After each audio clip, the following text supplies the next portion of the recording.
Okay, well, let's get going. Early is on time is late, and we're past on time is late. So let's get going. My name is Bob Gardner. I'm the Mono County Board of Supervisors, District 3 Supervisor, and I have been the host of these Citizens Wildfire Academy sessions. They are sponsored by the Eastern Sierra Council of Governments, and they are our effort across the region to provide information to citizens and visitors about wildfires, about a whole lot of different topics. As some of you know, we've talked about fire ecology, we've talked about what the Forest Service and other public agencies do regarding fighting and preparing for wildfires. We've talked about the history of fire. We've had a good discussion about some of the treatment programs that are going on. And tonight we're going to talk about home hardening and defensible space, how you can focus on your own home and try to be in the best possible position to prevent fires and protect yourself. This is something that people keep saying, when are you going to do the one on home hardening? Well, tonight is the time when we're doing the one on home hardening. So I hope I'm glad that those of you that have joined us are here, and hope others will join us. We had a few more signups than I see so far. We've got a great two-speaker program tonight. Yana Valachovic with the University of California Cooperative Extension is with us, and Crystal Medhurst with Whitebark Institute. I'll let them talk a little bit more about what they do, but they will make presentations, and then we'll have plenty of time for questions. We also have Danny Shugart, I believe, Danny Shugart and Jordan Lewis from the Mammoth Lakes Fire Department, who may join us at some point or will be already here, I'm not sure. And they may be able to answer some questions from the Mammoth point of view as well. So let's get going. Let me introduce and give the program to, again, Yana Valachovic from UC Cooperative Extension. Thank you again, Yana, for presenting tonight. Well, thank you very much, Supervisor Gardner, and thank you to Supervisor Griffiths for the invitation and the opportunity to interact with you all and with Crystal and with your whole team. I'm excited to be here, and I'm excited to offer some reasons for hope. Crystal, do you want to say anything before I get started? I'm excited to be with you again tonight too, and I think you have a wealth of knowledge as well as some really cool insight from being hands on the ground. So yeah, I'd love to hear what you've got to say. Great. Well, let me share my screen here. Oops, I forgot I did something right before I started this.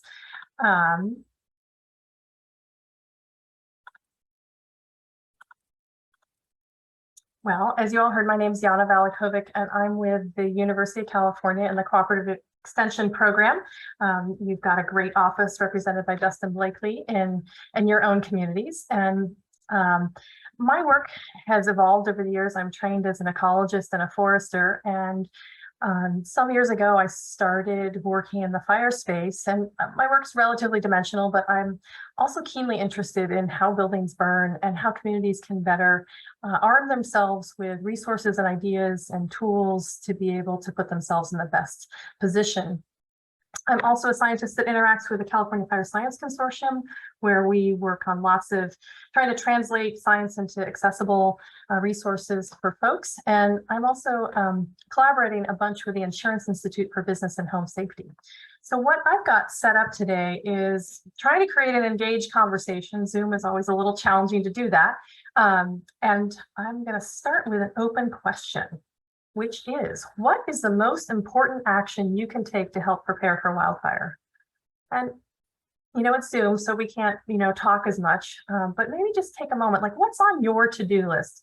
All 23 of you have come here today. That means that you've been thinking about this for a little while, and you've been thinking about the things you need to do. And I know I often need that, kick in the pants to take it to the finish line and get it done. So I hope today we can start to maybe help answer some of your questions. I'm happy at the end to go into the detailed space about different home products and how they perform.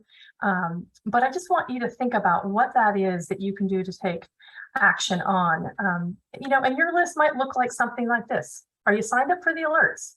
If you haven't done that, that's like your number one thing you need to do when you walk out of the room today.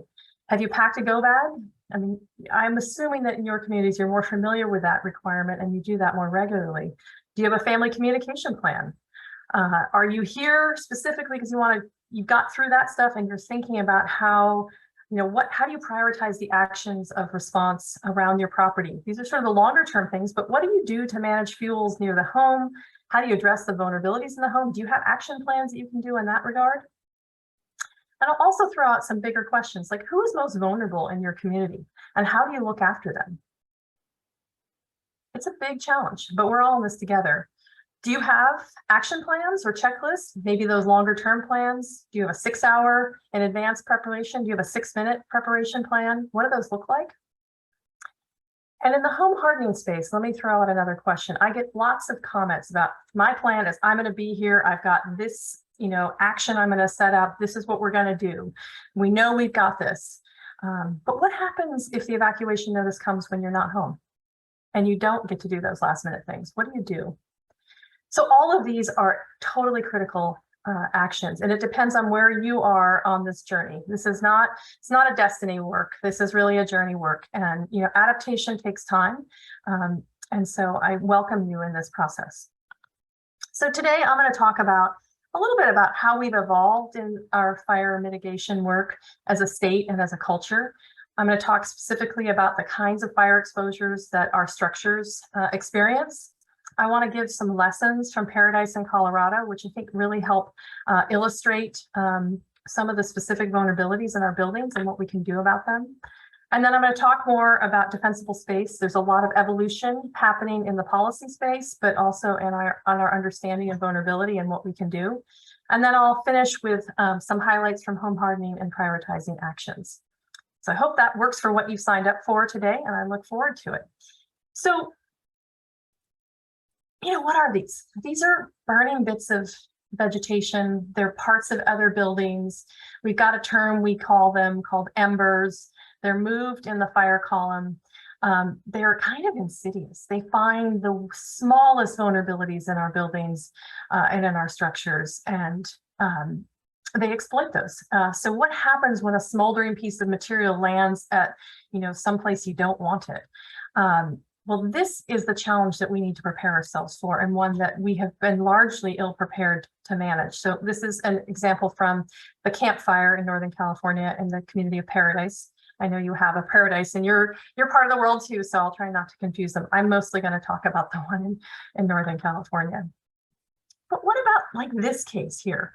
Why is it that the vegetation is green, but the home is lost? Is it, that an alien came down and did a gamma ray and, blasted that house? Well, no, it's really been this issue of long distance transport of embers that penetrate buildings or create spot fires on buildings and create an opportunity to burn that structure down. And so in this case, the vegetation is really not engaged. Our homes, our buildings are the most combustible parts of the landscape. So what can we do to prevent this? And I want to close in this ember illustration by looking at this example from Los Angeles. And you can see the air columns, you can see the eddies that are created in the wind and how the embers are landing against the wall and then falling to the base of the wall and creating spot fires adjacent to the buildings. Thinking about preparing for this kind of exposure takes, for many people, a different strategy than they've had in the past. So thinking about this evolution in fire mitigation, these were graphics that were created in 2006, the last time the defensible space codes changed in California when it expanded out to 100 feet.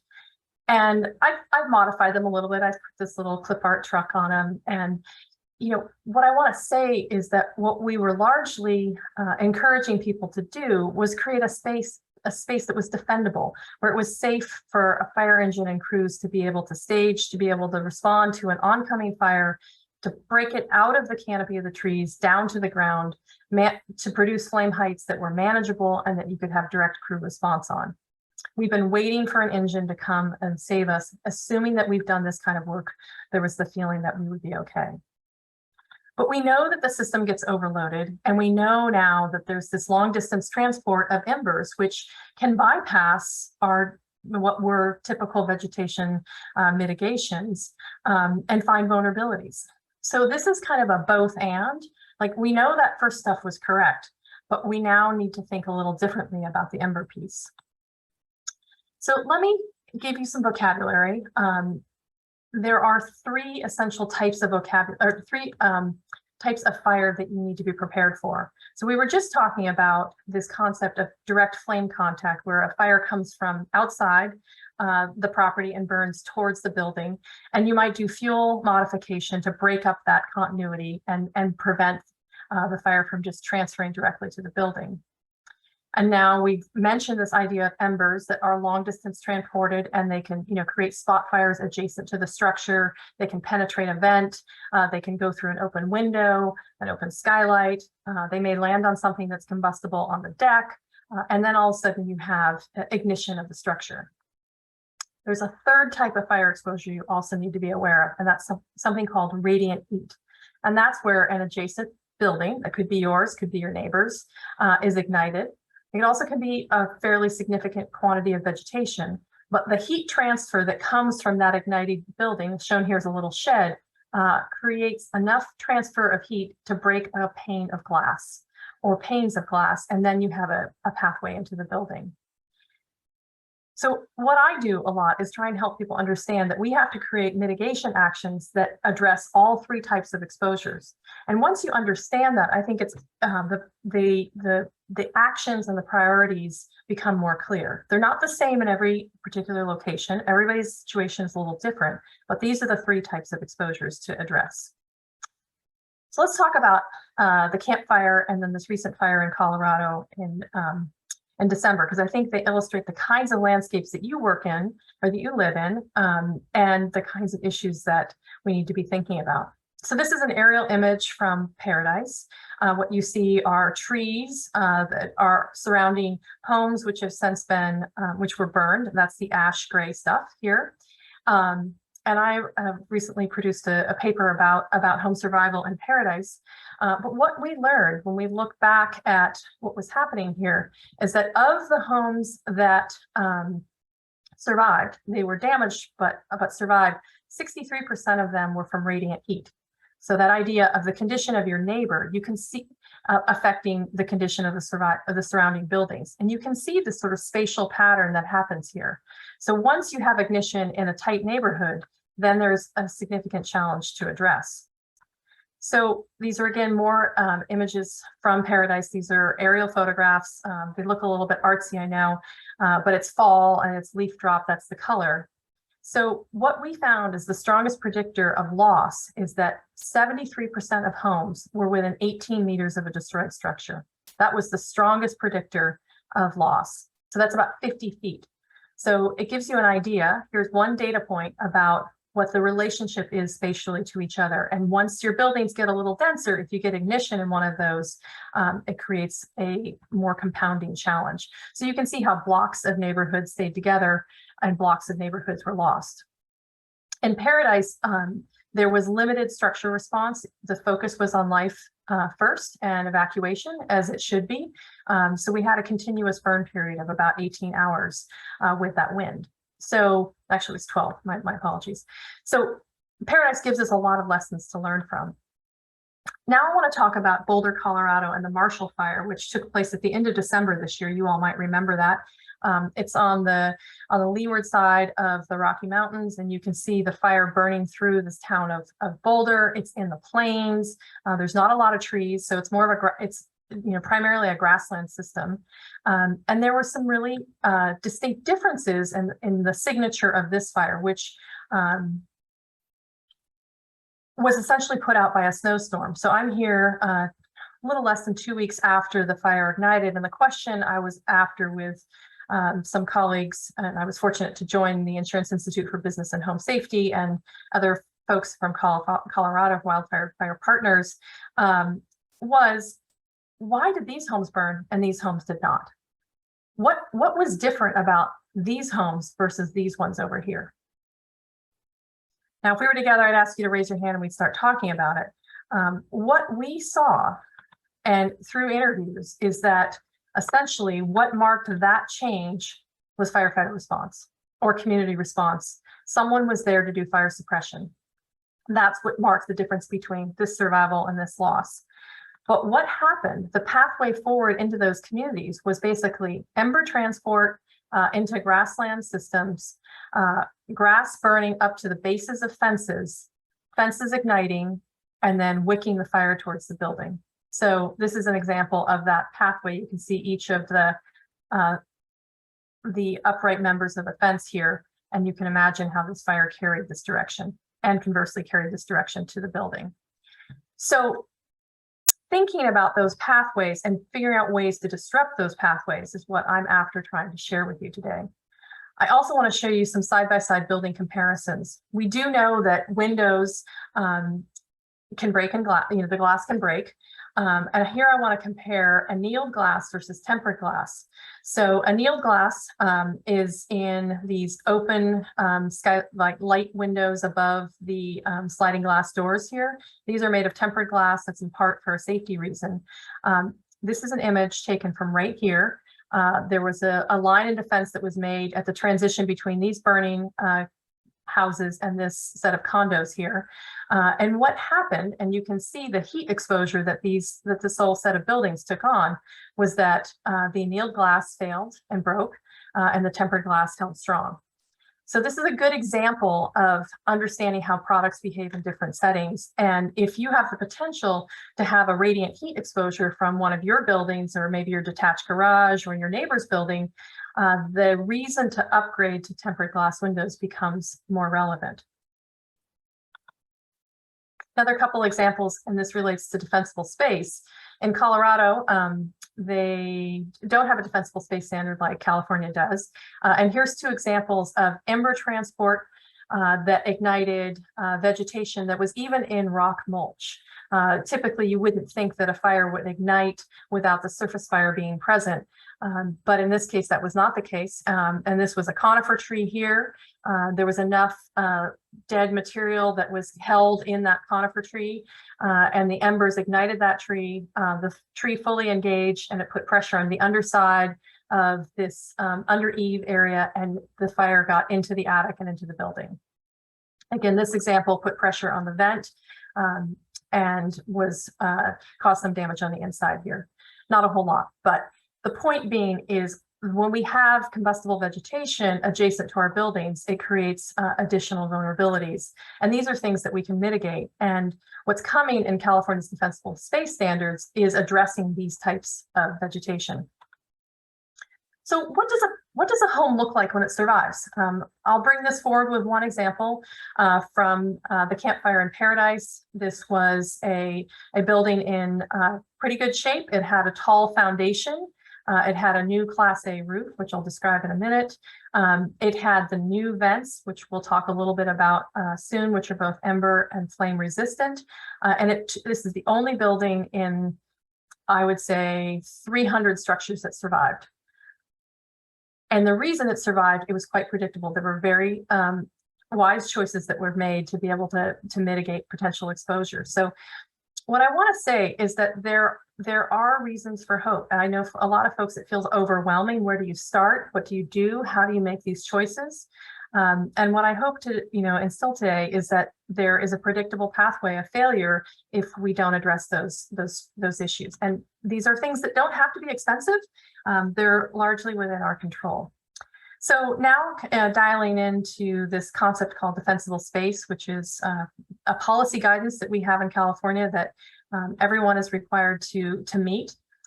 Here's some images from 2006, the last time we updated our defensible space code in California. And I mean, when I look at this image, my eyes from 10 years ago said, oh, they did a great job. Look, they mowed the grass.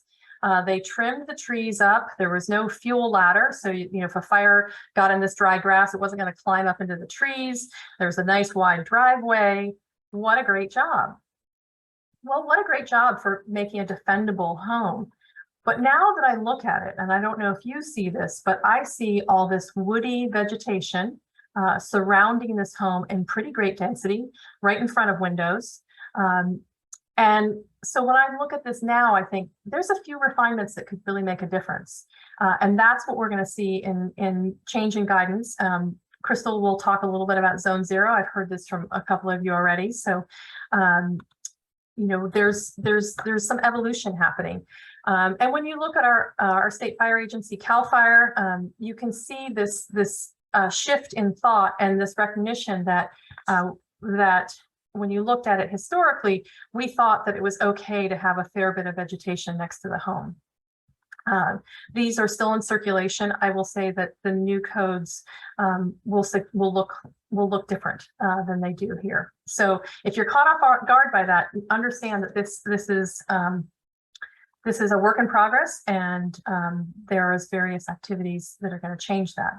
So California is moving to a 3-zone defensible space system. We've had zone 1, which has been 0 to 30. And then we've had zone 2, which is 30 to 100. And we're adding something called zone 0, which is the first 5 feet around the building and any attached deck or stair landings. So there's a new zone coming. What exactly is allowable in this is a work in progress, but it's written specifically to manage the ember exposure issue. So, you know, zone 0 is really about trying to prevent structure ignition by being able to mitigate the potential that when those embers land on or in the building, that they're not going to create a spot fire adjacent to the structure, so that the structure has a much better chance of surviving on its own. I know there's a lot of words on here, but I just want you to understand that we haven't done a good job, I think, as educators in the fire space to really talk about what these zones are designed to do. Zone 0 is really about that structure ignition prevention activity. Now, zone 1 stays the same in terms of there's no real change happening in zone 1 and how it's coming forward, but its purpose is really to reduce the likelihood of the fire burning directly to the structure. And that is done by keeping the grass short, trying to keep the trees limbed up, have vegetation in islands so that there's what we call discontinuity, or less likelihood that the fire will move from one piece of vegetation to the next and therefore to the structure. It's not about no vegetation. It's not about not having something aesthetic. It's really just about thinking about what that fire exposure might be and how might you manage it so that it doesn't create pressure on the structure, or also conversely head out into the wildland. And then, you know, zone 2, which is this 30 to 100 feet, if you are so fortunate to have that much property, is really to create that change so that if the fire is burning in the treed canopy, it drops to the ground and moves out of the tops of the trees, and that will make it safer for firefighters to be able to respond. And it also tries to break up that pathway of continuity towards the structure. So the standards stay the same. If you've seen these in the past, it's really about keeping grasses to less than 4 inches in height, pruning up trees, and creating some separation between clumps of trees. There's so where does this come from? Where do these changes come from?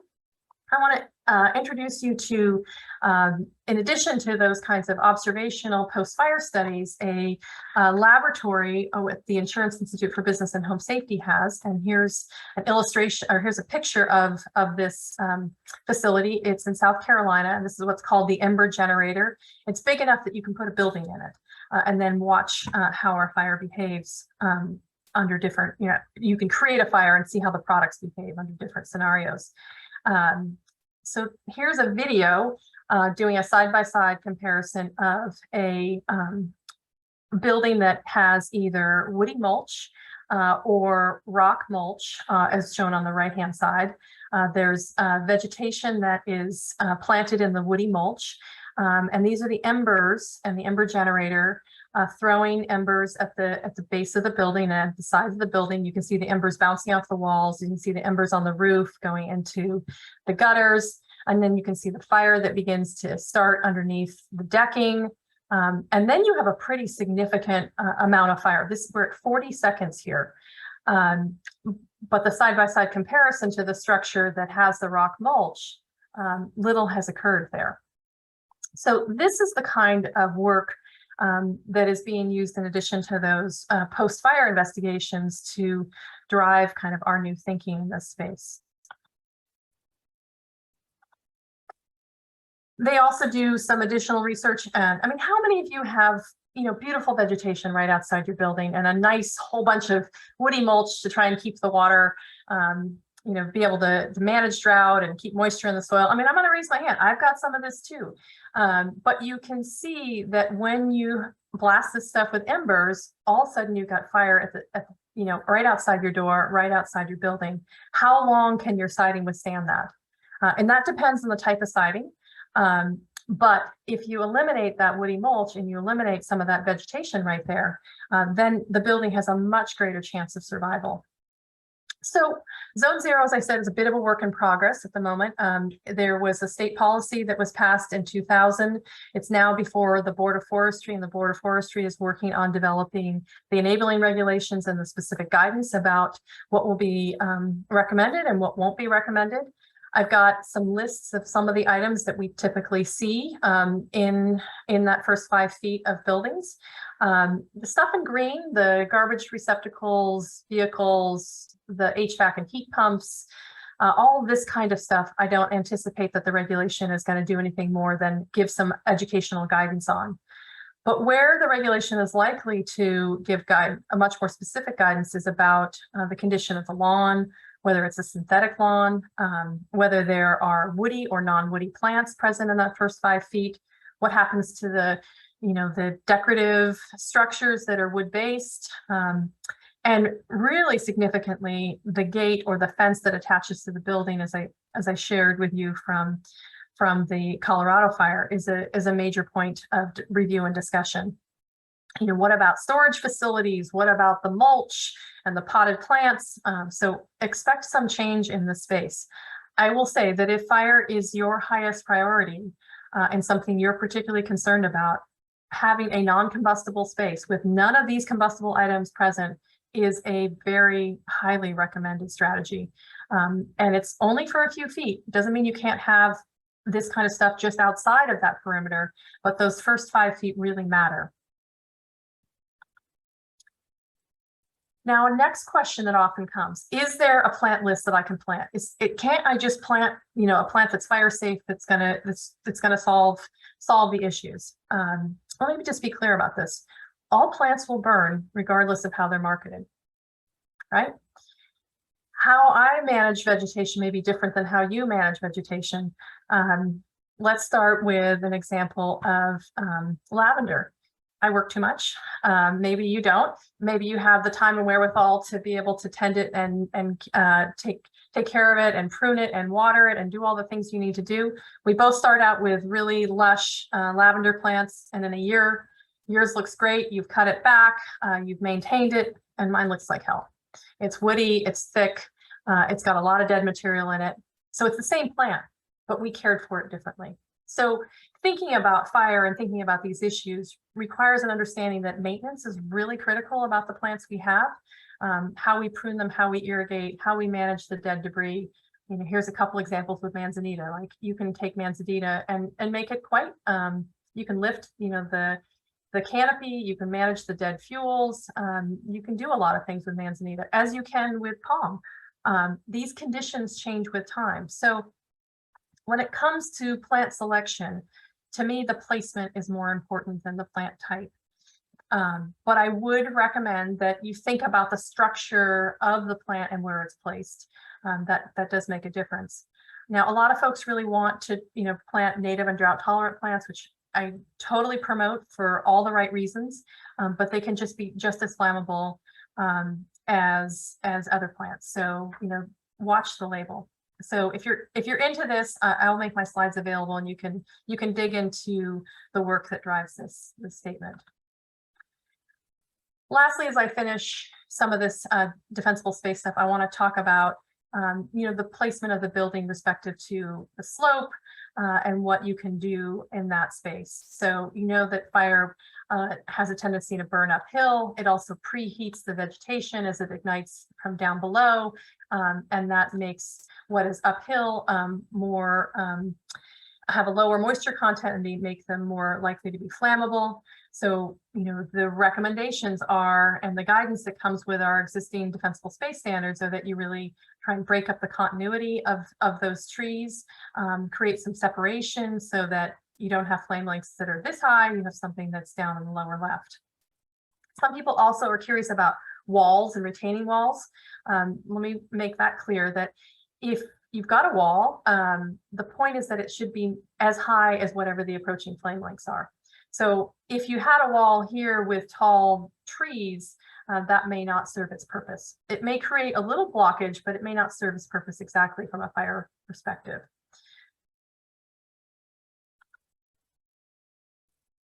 And let me conclude here by saying, you know, we're all in this together, and we can lead by example. We can work with our neighbors. We can inspire our neighbors. But we know that we often share some of the same flammable material that's in each other's space. And so, you know, where you've got denser neighborhoods, how we work together to address these issues is also important. If you have a neighbor that's not into it, well, you know, start by leading by example and do the best you can in that space. Interesting data. So I was just talking to a colleague from CAL FIRE at the Oak Fire that just happened relatively close to you all. Homes that were non-compliant with the existing defensible space codes were 6 times more likely to be destroyed. So this is a good testimonial to the fact that, you know, these kind of mitigation measures can make a difference. So that I think is pretty interesting. So what do we do when we're in place, when we have homes like this? Anybody know anybody with a home like this? Right? I mean, there's a lot of work to be done. I mean, maybe this is your mom, maybe that's my mom, right? You know, things get out of control through time, and, you know, where do you start? What I say to folks here is, are you signed up for the alerts? And if you know you're going to have trouble getting out, then you really need to make a plan fast. That's your #1 priority. There's a lot of work that can be done both to this home and to the fuels around here. But let's just make sure that you're well connected and well aware of what's happening. So now I'll conclude here by a section on home hardening, and I don't have a whole lot more slides here. There are vulnerable locations in buildings that I want to point out. I'm not going to go into every detail about those locations, but let me just share some of them with you. The roof has to shoulder the majority of responsibility in protecting the structure. Now, why is that? Well, it's the largest horizontal surface on the building. It collects the most debris, and it collects the most exposure of embers, and it also buffers the wind. And so, you know, we expect a lot out of the roof. What's difficult is when we add roof to wall intersections where you've got a wall erupting out of the roof plane. This is shown with a dormer here. And when that happens, it's pretty easy for debris to accumulate there. Pine needles, oak leaves, stuff that blows around from the neighborhood. And when this happens and you get ignition, all of a sudden you're asking that wall to perform as well as the roof. And without some mitigation work, that wall doesn't have the fire rating, cannot withstand the flames and heat for very long. So if you have a building that has roof to wall intersections, I want you to know that that is a particularly vulnerable location. And there are things that can be done through flashing, through adding gypsum board underneath the siding, for upgrading the siding in these locations, because they have this potential to have direct flame contact on that element of the building. Rain gutters. I don't know if your community has rain gutters, but if you do live in a place that has rain gutters, they're great collection points. And the detail on how the roof is finished is important here, because most of us have metal rain gutters, and that will hold the fire at the edge of the roof. And if it does that, if there's not flashing right at this edge, a metal drip edge as it's called, then you can get ignition in the gutter, and then the flames can go underneath the roofing and into the roof deck, which is often made of oriented strand board and not plywood, and is a little bit easier to get into. And then you can have flame inside the attic. So this finishing detail is important. I've showed you the fence to house issue a little bit earlier. This is from the Tubbs fire in Santa Rosa, and you can see how flames were just wicked from fences directly to structures. So if you upgrade this attachment point to the structure itself, that can break the continuity and make a significant change and outcome. And then I want to bring attention to vents. So these two images are taken from inside a building. This is the gable end of the gable end vent. So it's important for air exchange. These are under eave vents, also important for air exchange. These guys let the cool air in, and the gable end vents let the hot air out. But they often are filled with mesh that's pretty large in size, like a 1/4 inch in size, and they become porous. So they not only let moisture, hot air and moisture out, but they can also let stuff in. And what you see with these little funny squiggles are actually embers penetrating those vents and coming inside the structure. So what do we do about that stuff? Well, there are lots of resources available to help you think about these issues. What I just want to, highlight some of the points here. Thinking about the condition of the roof overall. Is your roof in need of repair? Does your roof have gaps? These are things to address. The metal drip edge. You can box in the eaves to be able to reduce the potential of embers, coming underneath the eaves. Keeping everything clear around the deck, not storing stuff under the deck. Anybody do that? Like it's pretty easy. You wanted to sort of out of sight, out of mind, put something under the deck, right? Well, not such a great idea. Upgrading the vents, keeping the skylights clean, upgrading the gate attachment, and then the windows, when buildings are, and here's the number that we're using, about 30 feet apart, upgrade the windows on that side of the building to tempered glass. So let me just show this in another set of priority actions. So where do you start in all this? Well, the highest priorities are really the roof, the vents, and then that first 5 feet. And that's all because of embers and being able to be prepared for embers. Those pieces all need to be dealt with. I had a shake roof until a couple of years ago. So I know how difficult it is to take on some of this. I had to refinance my house to be able to afford my roof upgrade, but I worked on other issues while I was waiting to address the roof.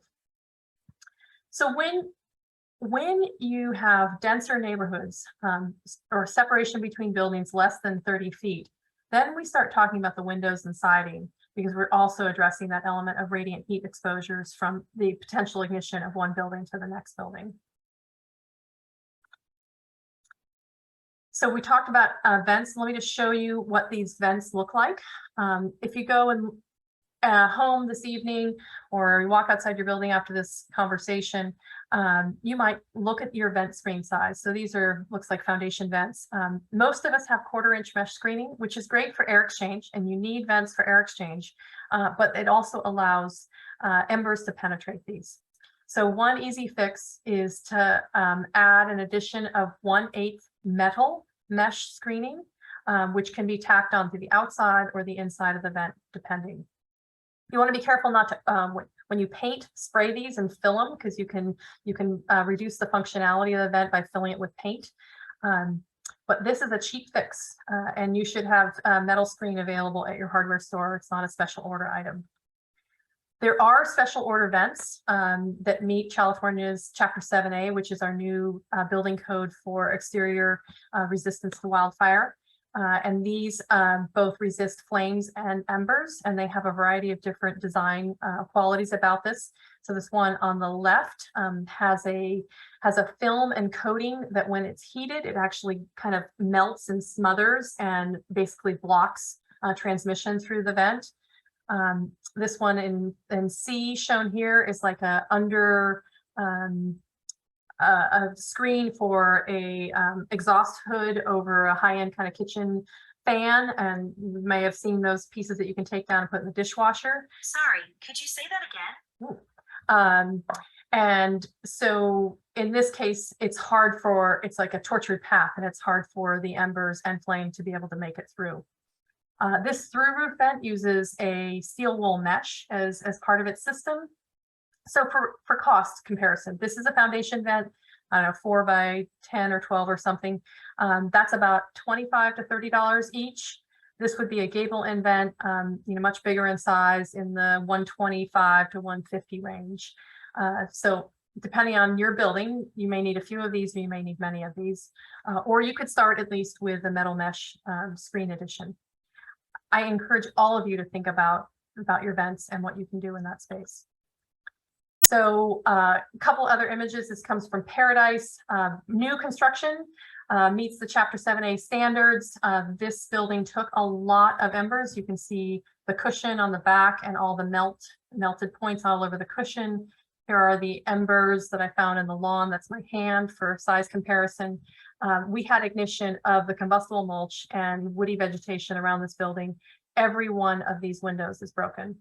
First pane breakage, second pane made it. So the good news is that we didn't get flames into the home, but I think we could do better. And so the change of adding zone 0 around the structure, I think we would have had relatively little damage except for maybe some smoke damage. We talked a little bit about windows and the fact that you can greater heat resistive properties. So just to make this clear, it's about 3 times the greater heat resistance for tempered glass versus annealed glass. A lot of people ask, well, because you can order these windows, which pane do you get of tempered? Do you get both panes? Do you get one pane? Because these are often a special order item. So I think it's a risk question. If you have the wherewithal, both panes, absolutely. If it's quite a bit less to just order one pane, my thinking is that you do the inside pane tempered because you'd get a little bit more resistive quality by having one more layer to give some more protection to that inside pane. The gate issue is very real, and I will share that there's not a lot of beautiful gates that have been made yet, and this is a huge opportunity for people to be in the innovation space. And maybe you have a metal worker in your community that could develop a new strategy, a new side hustle, a new design, but replacing those last 5 feet as either the fence or the gate attaches to the structure is hugely worthwhile and will make a very big difference. So here's an example of that from a lab experiment where you can see you had combustible mulch and a metal and a wood gate, and the fire stopped when it hit the rock and the metal. So as I wrap up here, I just want to say there's a pathway through this, and I think it's really possible to include beauty and safety and privacy and save water and do all the right things when it comes to our landscaping. And I, for one, I come from a family of people that love to garden, and this is not a message around no gardening. It's about thinking differently. This is a home I found from community of Weed, and they were rebuilding after wildfire, and there are elements that I really like about this. They've used this non-combustible zone around the building, but then they created a space for a future garden that's going to be the showcase of their structure. So they've got all the home hardening details here. They meet the new codes, but I just want to share that design, maintenance, construction, all of those are really important factors, and it's more important than any one particular building product. Not like one product is going to save it. A lot of people come to me and they'll say, well, I have metal roofing, it's fine. Or, I have stucco siding, it's fine. Or I have, cement board siding, it's fine. Well, it's a little more complicated than that. And it's about how all these products are assembled, how they're maintained, and, what condition, what environment they're in. And my, last slide before I give you some resources, I just want to say that, there is reason for hope. This element of wildfire loss. We've lost 43,000 structures in the last 10 years and 178 lives respective to wildfire. To me, that's just unacceptable. We've got to work together to figure out how we can pivot in this space. And I want to applaud you all for spending the evening with me and Crystal and Bob and thinking about these issues. It's interesting just from a kind of a philosophical viewpoint. We don't fight earthquakes or tornadoes or hurricanes, but why is it that we have a firefighting source? What we do in that space respective to earthquakes, tornadoes, and hurricanes is we adapt and we build smarter. So let's employ that same set of logic when it comes to this wildfire issue. And, I think the greater challenge for those of you that are in kind of assistance organizations is, how do we incentivize upgrades to existing homes? How do we help those that are most vulnerable? This is a take the village kind of moment. There's a lot of people to lift. There's a lot of people to look out for. And, we're all in uncharted territory in this way. California is leading the nation in thinking about these issues and trying to develop effective strategies. And so I look forward to hearing more about what you all do and what you find works in your communities. And I'll conclude by sharing that I've got a lot of educational resources and guides and strategies that you can look at to dig in and get more specific information for your situation. We'll make those available in the chat, and I believe the organizers they'll have access to my slides. And so if you want to follow up, you're welcome to do that. So with that, I will stop sharing. Thank you very much for being with me. Thank you, Yana. That's great. There's a lot of information there. And as you said, it'll be the connection will be in the chat, and then it'll also be available on the Eastern Sierra Wildfire Alliance website. So Crystal will talk a little bit more about resources that can help build the local fire adaptation. Let me suggest that when we were setting this up, Crystal's volume was a little low on the video she's going to show, so you may want to increase your volume to be able to hear her. You'll see the video, but if you can't hear anything, turn up your volume, and then when it's done, I'll hopefully remember to turn it back down so I'm not shouting at you. But go ahead, Crystal. Thank you very much, Bob. And yeah, I apologize for the volume issues. So please, if you are wearing earbuds, make sure that after this video, turn it back on down. Okay, go ahead and share this content for you.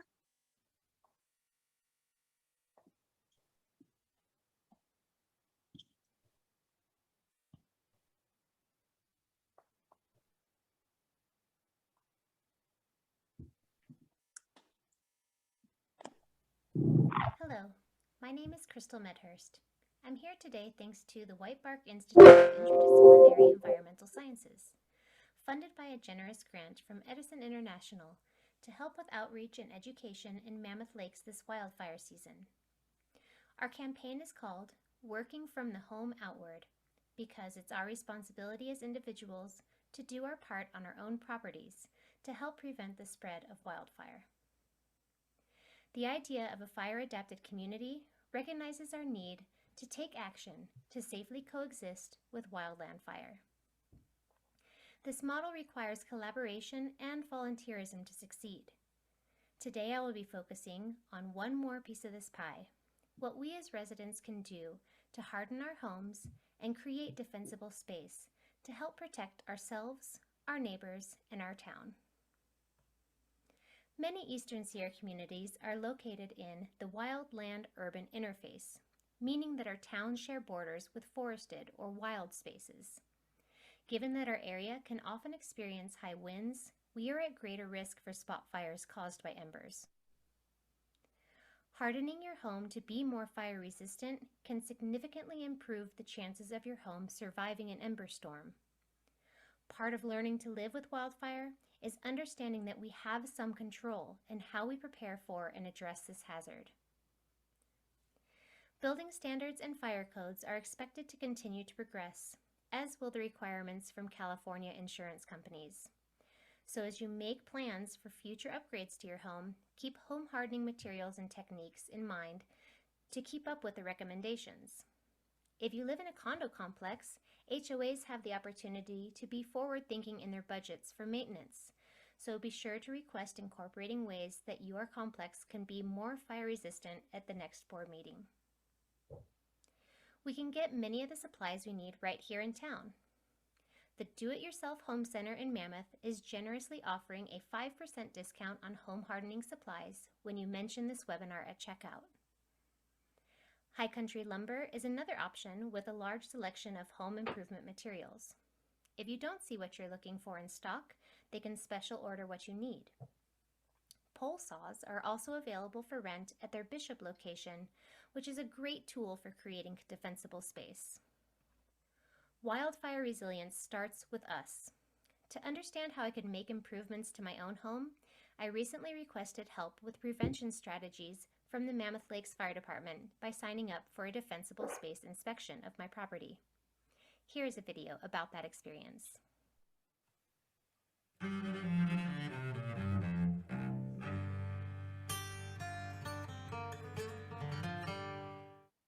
As residents of a mountain town, it's our responsibility as individuals to be working from the home outward to prepare for wildfire season. Hardening our homes means to make the structure of our house more resilient to radiant heat, direct flames, and ember ignition. We also need to be creating defensible space by reducing vegetation and hazardous ladder fuels around the first 30 feet of our property. Hi, I'm Captain Sugar from the Mammoth Lakes Fire Department. And I'm firefighter Jordan Lewis. One of the biggest things and the easiest things you can do is removing ground litter from your floor around your home. You can put them in bags like this, and this is kind of the stuff we're looking for to get off the ground. Here in Mammoth Lakes, we have some programs that are available for you that Captain Sugar will be discussing. Yeah, as Jordan mentioned, we've got multiple programs available to our community that are free of charge. One, the local transfer station will accept 2 bags of pine litter a day. When we have more than that, we can come. If you come to the fire station, we've got vouchers that will take up to a cubic yard at the transfer station down on the Benton Crossing Road. Another program that the department offers is a free chipping program. From July 1 through September 30th, what we're asking you to do is, if you've got a pine tree, to remove that ladder fuel and branches 15 feet off the ground, but not to exceed 1/3 that tree's height. We don't want to get to where we just have a stick, so for raising those skirts of the trees up, you can provide the limbs on the street side. Call the fire department and we'll chip that away for free. We generally want our wood piles to be 30 feet off the property. If we can't find that space, that 30 feet, then what we can do is we can put a fire-resistant tarp on it.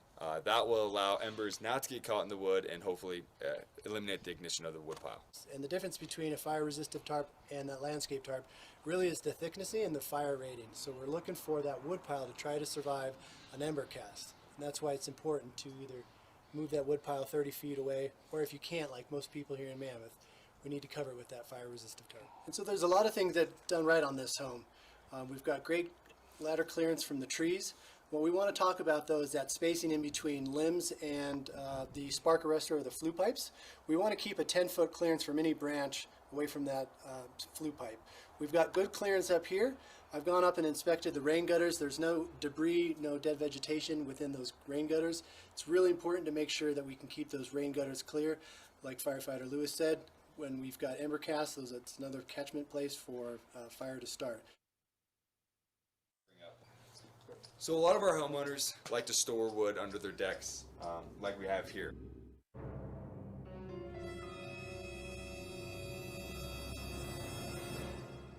Because most of our fires are going to be ember cast, wind driven, right? So we're trying to eliminate embers getting caught anywhere around our home and then igniting. This is just a perfect area for embers to get blown over from a fire that could be miles away and start this home on fire. And once one home starts to go, it's a trickle effect to the next. So looking at our decks here, we want to eliminate these combustible fuels.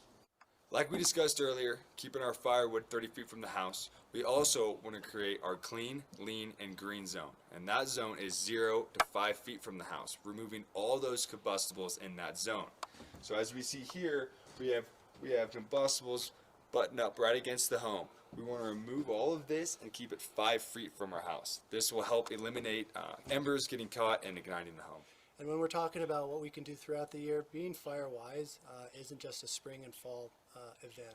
We need to be fire-wise throughout the year. It's a continual process of making sure that 0 to 5 feet is free of combustibles, our wood piles are secured and 30 feet away, fire-resistive tarps, the pine needles off the roof, clearance from the spark arrestor and the flue pipe for branches. It takes a continual process throughout the year. Together we are learning to live with wildfire.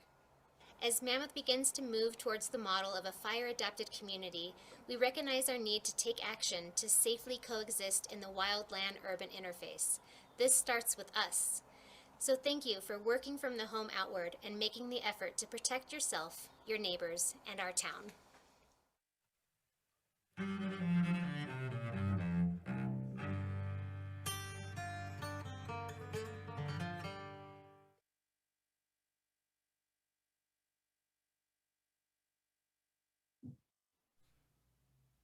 So what does right look like?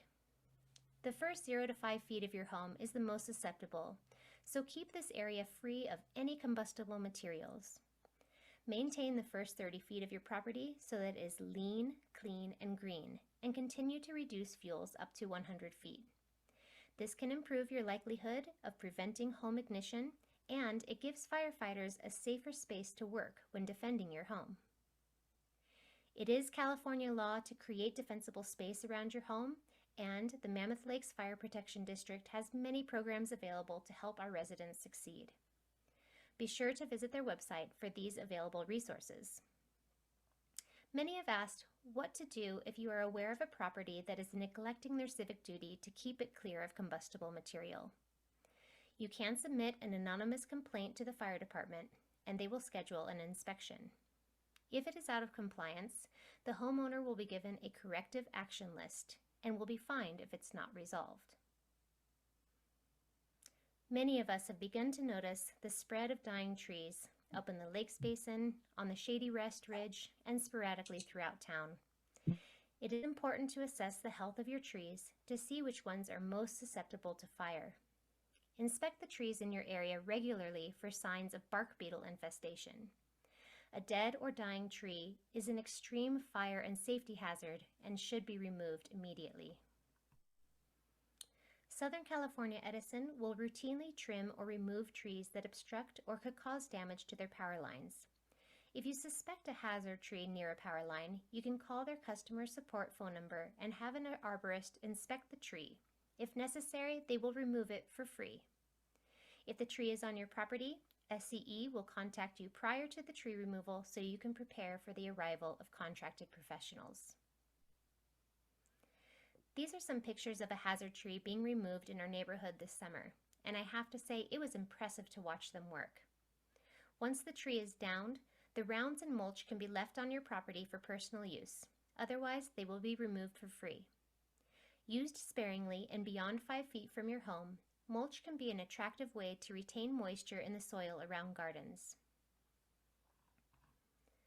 A study by the University of Nevada shows the combustibility of different types of mulches. As you can see, pine needles have a high rate of spread. A mulch that I often see in landscaping here in Mammoth is shredded red cedar. While it looks lovely, you can see that it is nearly as dangerous as pine needles.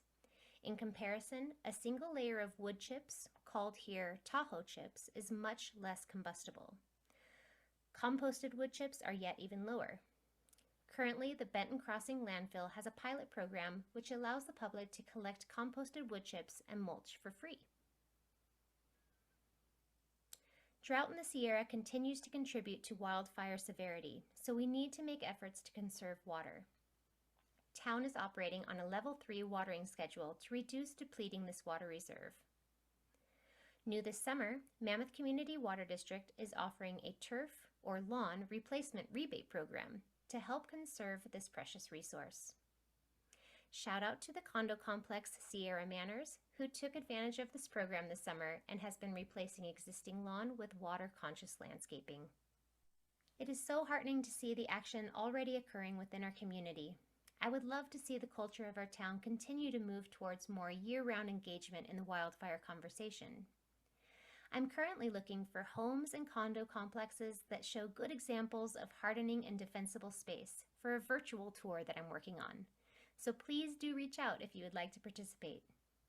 What else would you like to see? Perhaps we can request that there's a second town cleanup event in September. So, are we ready for wildfire? Hardening your home and creating defensible space can help. For more valuable wildfire information and a super helpful app with handy checklists, visit CAL FIRE's website, readyforwildfire.org. Want to get more involved? Mammoth Fire Safe Council is always seeking volunteers. Be sure to continue watching this webinar series. Join our Facebook page. Participate in the conversation at upcoming task force meetings. Request that our town and county support more ways to become a fire-adapted community. Support your local fire protection district. And as always, vote for those willing to voice these concerns on our behalf. It takes a community to protect the community. So talk to your neighbors. Find ways that you can work together to begin creating fire-wise areas of resilience within our wildland-urban interface. Working from the home outwards, means that you are taking ownership of your personal safety and becoming a fire-adapted individual.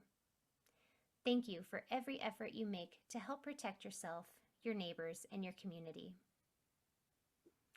Thank you to all of our partners that we've been working with so far.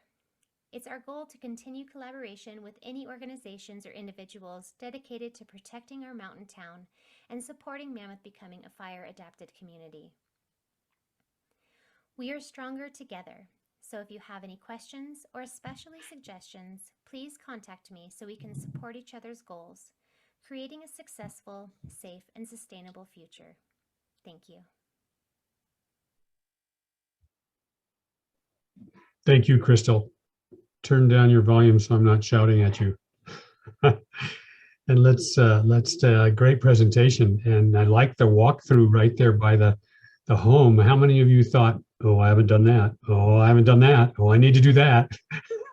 When both Yana and Krista were talking. And some of these things I've thought about, I haven't done that before. So again, the key here is to do it. You know, what's that great management or leadership recommendation is? The number one thing is that people just don't do things. It's execution. It's doing the thing that needs to be done. So make a note and get on with it. We have already had a couple of questions. I saw one, Yana, you were responding to issues about painting. Do you want to summarize that question and perhaps comment on that a little bit?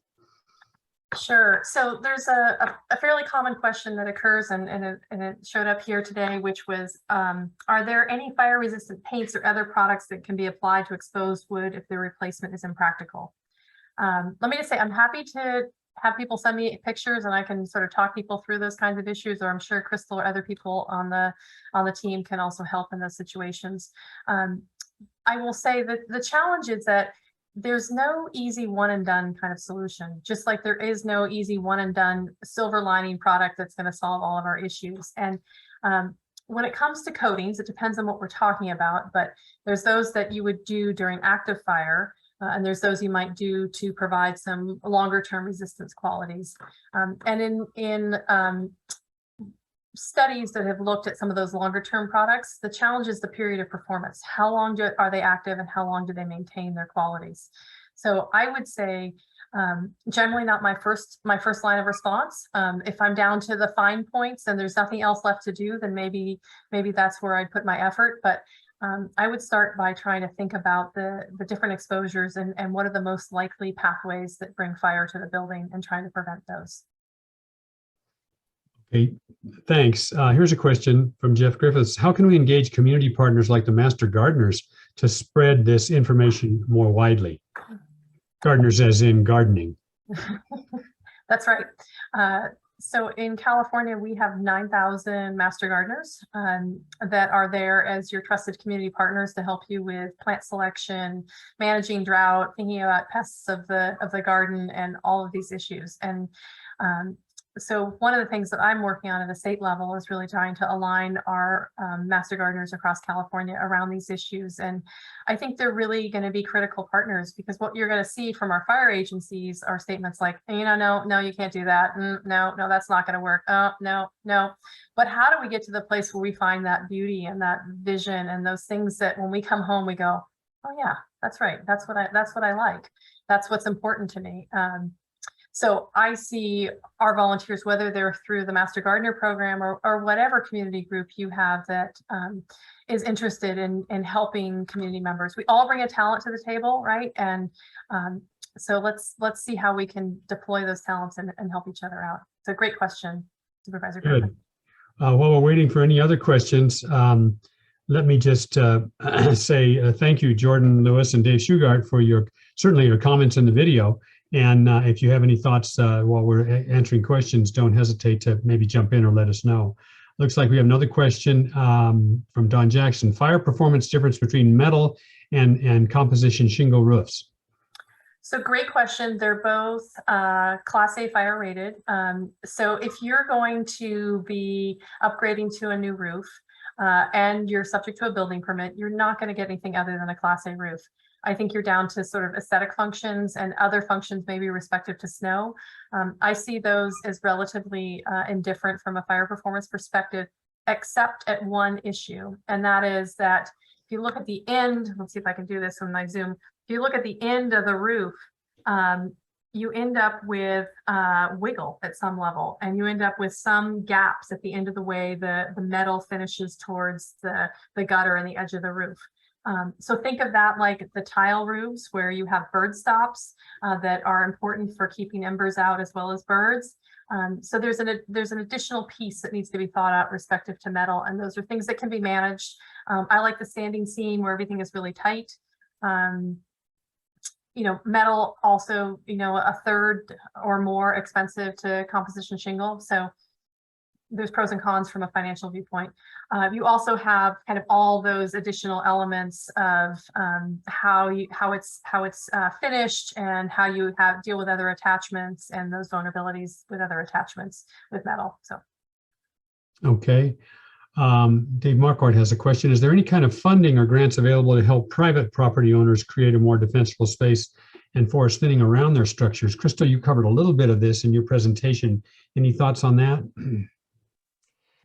I've heard a lot of grants starting to come about in California, specifically for public buildings, like schools and hospitals and things like that. I haven't heard a whole lot about funding for private homeowners, but I know that working with the Whitebark Institute, they are right on the edge of knowing all the information about what grants are available. So I will check with my resources there, and I can try to get back to either you, Bob, or put it in our Facebook group, the Eastern Sierra Fire Adapted Communities.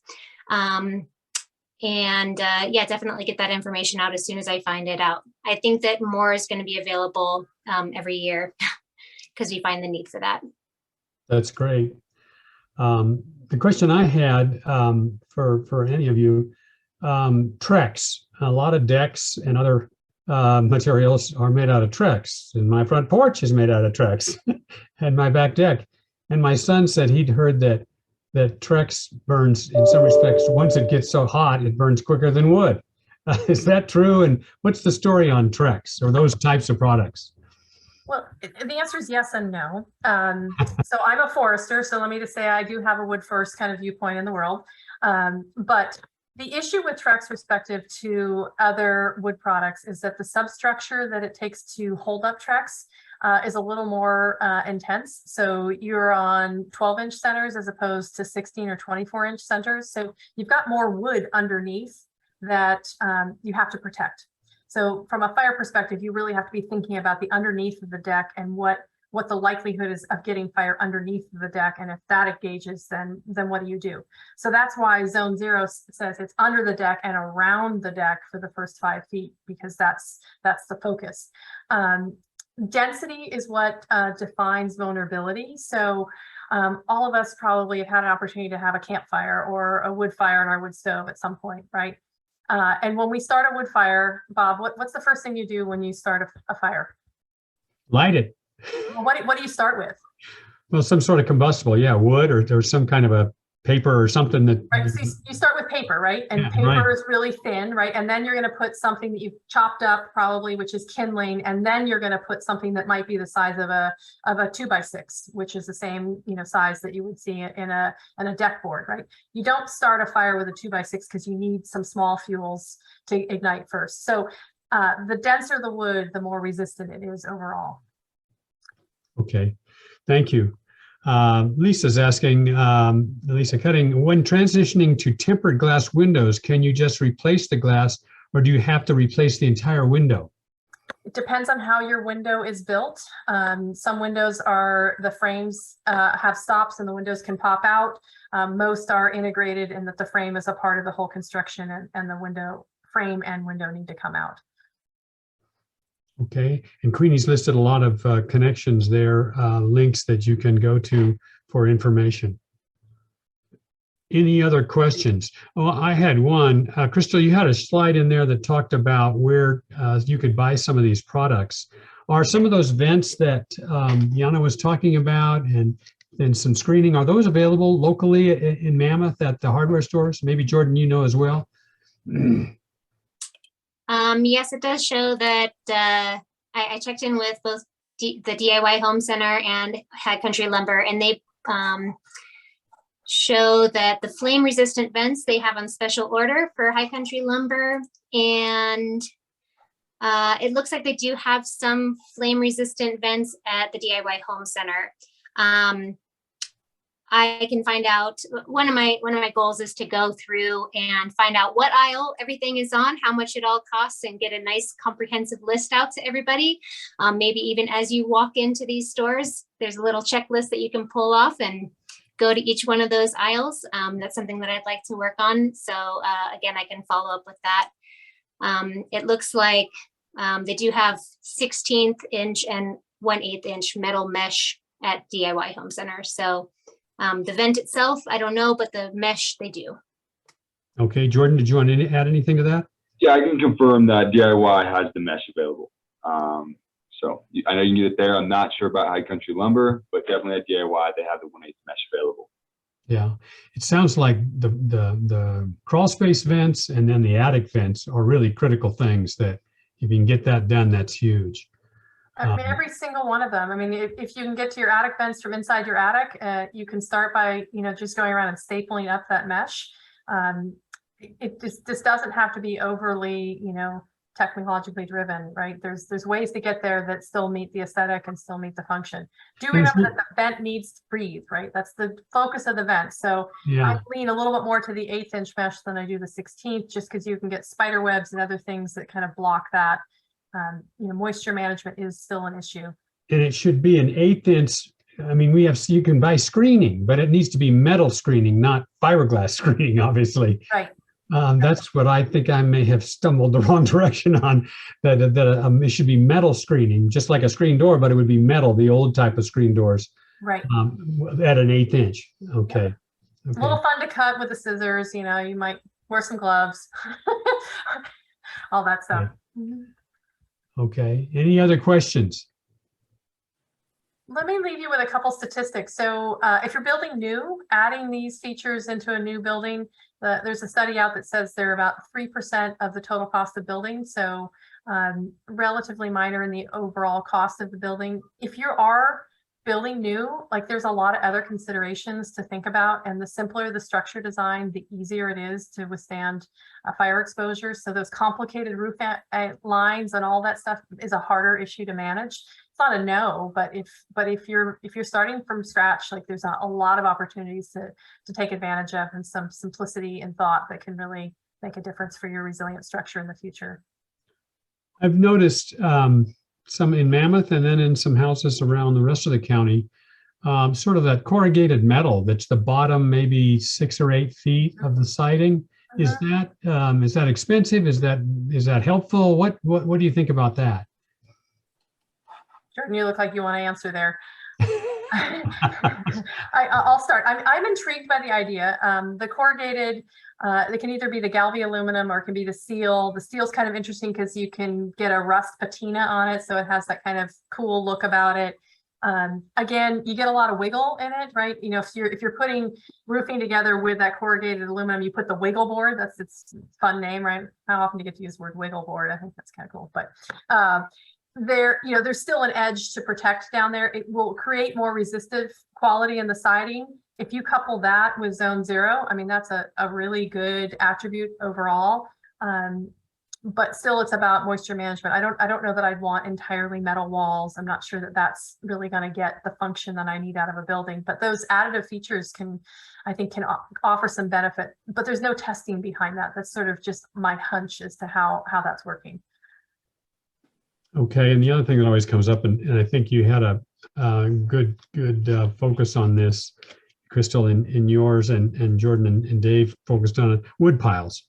I mean, we all I think are clear on I have the wood pile only close to the door in the winter. Right. But there's no way I could keep it 30. If I put it 30 feet away, it's either out on the street or it's at the hotel next door or it's at the house. So those fire resistant tarps, that's not the plastic ones you get everywhere, right? That's something different. What can you talk a little bit more about what those are and where we could maybe get those? Crystal? Oh, yep, go ahead. Sorry, I just here in town, both the DIY Home Center and High Country Lumber both have fire resistant tarps.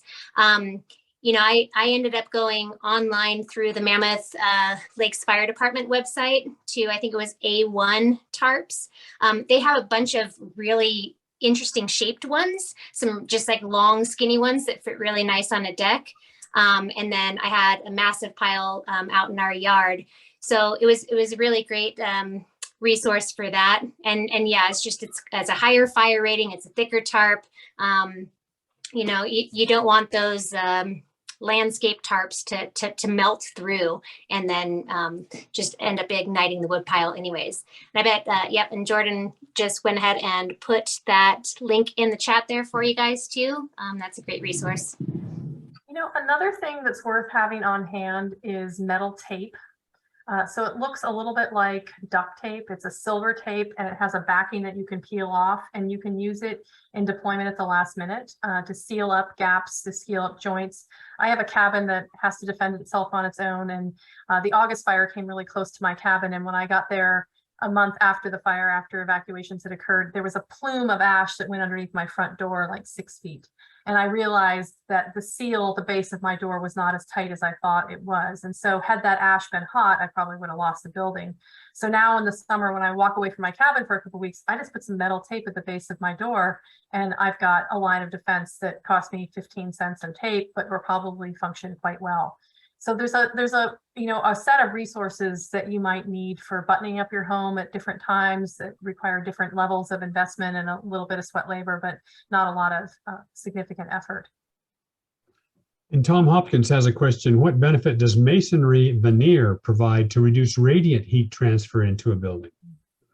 It's a great question. Jordan, if you've got an opinion about this, I happily take it. I've seen it perform in that case in Colorado, where I was showing you with the Marshall Fire. All of those condo buildings had a masonry veneer on them, and they took a lot of heat. The veneer, a lot of the masonry product actually degraded.